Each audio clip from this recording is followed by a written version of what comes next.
안녕하세요. 광주광역시 장애인종합복지관에서 전해드리는 복지뉴스입니다. 코로나19가 전 세계적으로 확산되면서 요즘 힘든 시기를 보내고 계시죠? 저희들도 응원의 마음을 담아 알아두면 도움이 되는 복지정보 뉴스를 마련하였습니다. 함께 들여다보실까요?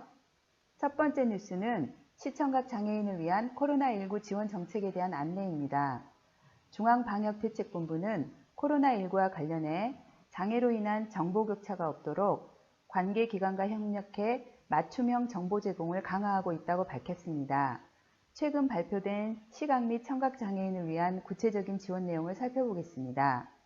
정부는 코로나19에 대한 시각 장애인의 정보 접근성을 높이기 위해 3월 13일부터 음성 변환 프로그램 보이스아이를 무상 지원 중이라고 밝혔습니다.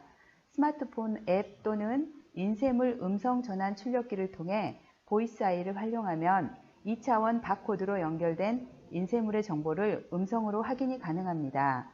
정례 브리핑 시 청각장애인을 위한 수어통역사를 배치해 수어통역을 동시에 제공하고 있습니다. 청각장애인이 코로나19 관련 민원 상담이 필요할 경우 보건복지부 129 콜센터 영상 수화 상담을 이용할 수 있고 주말 또는 야간에는 손말이음센터 107을 통해서 24시간 문자 영상 상담이 가능합니다. 또한 카카오 채널을 통해 코로나19 문자 상담도 실시간으로 제공하고 있답니다. 모두가 어려운 시간을 보내고 있는 요즘 장애나 언어로 인해 정보 격차가 발생하지 않도록 정부 당국이 다양한 노력을 해주어서 다행입니다. 앞으로도 정보 취약계층에 대한 적절한 지원과 맞춤형 정보 제공이 계속되기를 바랍니다. 이어서 두 번째 뉴스는 올바른 마스크 착용법 안내입니다. 코로나19 바이러스가 마스크 위에서 일주일 동안 남아있을 수 있다는 홍콩대 연구팀의 연구 결과가 홍콩 사우스 차이나 모닝포스트를 통해 알려졌습니다. 연구팀은 상온에서 다양한 물체의 표면 위에 코로나19 바이러스가 얼마나 오랜 시간 남아 전파력을 유지하는지 측정하였는데요.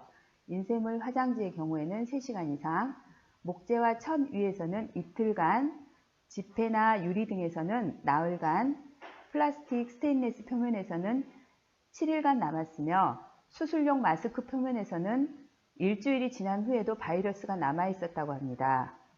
연구진 푼 교수는 코로나19 바이러스로부터 자신을 지키기 위해 물건을 사고 집에 왔을 때에는 반드시 손을 씻어야 한다며 손을 씻기 전에는 입, 코 등 얼굴을 만져서는 안 될 것이라고 말했습니다. 자, 그럼 이처럼 중요한 마스크를 어떻게 사용하는 것이 좋은지 정확히 알려드리겠습니다. 첫 번째로 마스크를 착용하기 전에는 흐르는 물에 비누로 손을 꼼꼼하게 씻습니다. 두 번째로는 마스크로 입과 코를 완전히 가려서 얼굴과 마스크 사이에 틈이 없게 해주세요. 세 번째, 마스크 안에 수건, 휴지 등을 넣어서 착용하지 마세요. 네 번째, 마스크를 사용하는 동안에는 마스크를 만지지 마세요. 혹은 마스크를 만졌다면 흐르는 물에 비누로 손을 꼼꼼하게 씻어주세요. 다섯 번째, 마스크를 벗을 때는 끈만 잡고 벗긴 후에 흐르는 물에 비누로 손을 깨끗이 씻어주세요. 이제 그림을 보며 한 번 더 살펴보겠습니다. 일반적으로 사용하는 마스크는 접이형과 컵형 두 가지 제품이 있는데요. 마스크 형태에 따라 위생관리에 유의하여 잘 사용하시기 바랍니다. 아무리 좋은 마스크라도 제대로 사용하지 못하면 소용이 없습니다. 요즘은 면 마스크도 많이 사용하시던데요. 참, 복지관 직원들이 만든 면 마스크 다들 전해 받으셨나요? 복지관 종사자들도 여러분의 건강과 안녕을 위해 마스크 쓰고 열심히 부지런히 일하겠습니다. 그럼 다음 뉴스로 만날 때까지 다들 안녕히 계세요.